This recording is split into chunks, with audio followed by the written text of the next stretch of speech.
Бүгін 8 мамыр 2026 жыл. Қызанақтарымызды қара сумен суарып жатырмыз.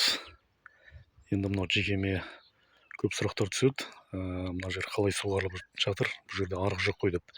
Енді білмейтін кісілер болу керек.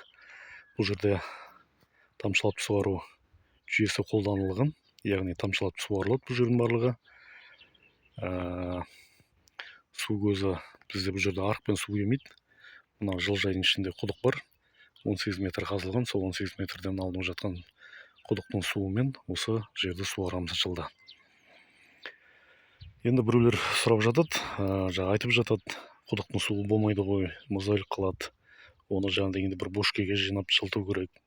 Болмаса жерге бассейн жасап, суды жылытып, содан кейін беру керек деп жатады. Енді біз олай етпейміз. Қанша жылдан бері істеп жатқан тірлік, оны көріп те жүрсіздер. Тікелей құдықтан суарылады осы жер қара су берілген кезде. Ал таңайтыш беретін кезде мына жылыжайдың ішінде кіреберісінде бочка бар, 1 тонналық бочка. Соған удобрениені дайындап, екінші насоспен осы поляға жібереміз. Ол тек таңайтыш қолданылатын кезде ғана, берілген кезде ғана қолданамыз. Ал былай тікелей суарып жатады постоянно. Енді мұздайлық қып жатады, анау-мынау деп жатады, оның ештеңесі жоқ. Көріп тұрсыздар, Аллаға шүкір, жақсы өсуде. Ол қанша жылдан бері істеп келе жатыр қой осыны. Егер шын мәнінде де мұздайлық қылса, құдықтың суы бұлай өспес еді. Жылына 2 рет егіледі бұл жерге. Осы қызанақты бітіргеннен кейін ертең теріп, Құдай қаласа, одан кейін күзді қияр егіледі. Жылда осы бір алқаптан 2 өнім алып жатамыз күзге дейін. Суарылу уақытына келетін болсақ, мынау көктемгі уақыт қой, енді біз қазіргі кез 2 күнде, 3 күнде, кейде 4-5 күнде бір суарылатын кездер болады. Енді оны ауа райға қараймыз. Мысалға бүгін күн бұлтты. Осындай кездер болатын болса, 4-5 күнде, 2-3 күнде бір суаруға болады. Ал енді алдымызда ыстық келе жатыр. Біз жақ қатты ысиды ғой, енді оңтүстік. 40-45 градусқа шыққан кезде күніге суарамыз ол кезде. Олай етпесек, бұлар шөлдеп, пәлегін отырып қалады пәлеге. Сондықтан ауа райға қарап суарып отырамыз. Ол бір қағида жоқ.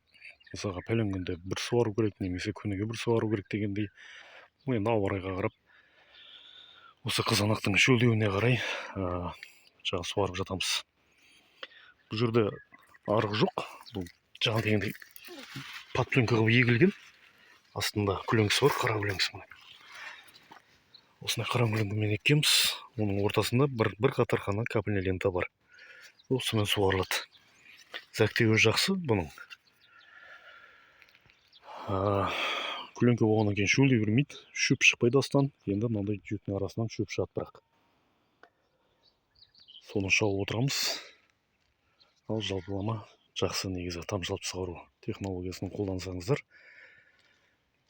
өте жақсы нәрсе негізі. Таңайтышты да осымен бересіздер. Суға да үнемді.